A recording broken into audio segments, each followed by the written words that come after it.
Committee தலைவர் EVKS இளங்கோவனை சந்தித்த விஜயகாந்த் தற்பொழுது செய்தியாளர்களை சந்தித்து வருகிறார். அதன் நேரடி காட்சிகளை நேரத்தை குறைத்த பூர்ண மதுவிலக்குங்கிற முடியும் குறைக்கலாம்ல. டெல்லியில எத்தனை கடை இருக்கு நானும் கேட்டுக்கிட்டே இருக்கேன். சொல்லுங்க பாக்கலாம். டெல்லியில எத்தனை கடைங்க இருக்கு? யாருக்கு பிடிப்பதாரு யாருக்குமே தெரியாது. அங்க டெல்லியில இருக்கிற மாதிரி இருக்கணுங்கிறீங்கள. டெல்லியில காங்கிரஸ் காலத்துல இருந்து இவங்க காங்கிரஸ் ஆளுக்குங்கிற அப்ப இருந்தே இருக்கு. இப்ப அது மாதிரி இருக்கா? இங்க பச்சைப்பெருங்கல்லூர்ல அடிச்சதை பெருசா பேசுறாங்க. வன்முறை பச்சைப்பா காலேஜில் இருக்க 3 அந்த பூந்தமல்லி ரோட்லயே ஒரு 3 கடை இருக்கு காலேஜ் பக்கம். அந்த பூந்தமல்லி ரோடுக்குள்ள எத்தனை கடை இருக்கு? நீங்களே யோசனை பண்ணி பாருங்கன்னு உங்களை கேட்கிறேன். சாத்தியமா சாத்தியம் இல்லையாங்கிறது போக போதானே தெரியும்.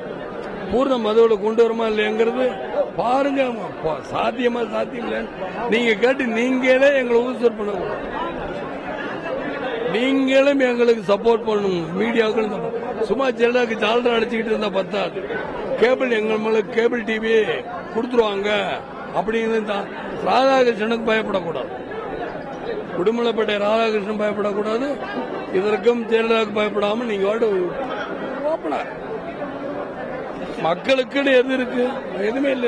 மக்கள் ஏழை மக்களுக்குன்னு என்ன டிவியா இல்ல ரேடியோவோ பத்திரிக்கை? யாராவது ஒரு பத்திரிக்கை இருக்கணும்ல. மக்களுக்குன்னு என்ன இருக்கு? எதுவுமே இல்லையே. ஏழை மக்களுக்குன்னு எந்த டிவியாவது இருக்கா? இந்த பேப்பராவது இருக்கா? ஒண்ணும் இல்லையே. அதுதான் சொல்லிட்டு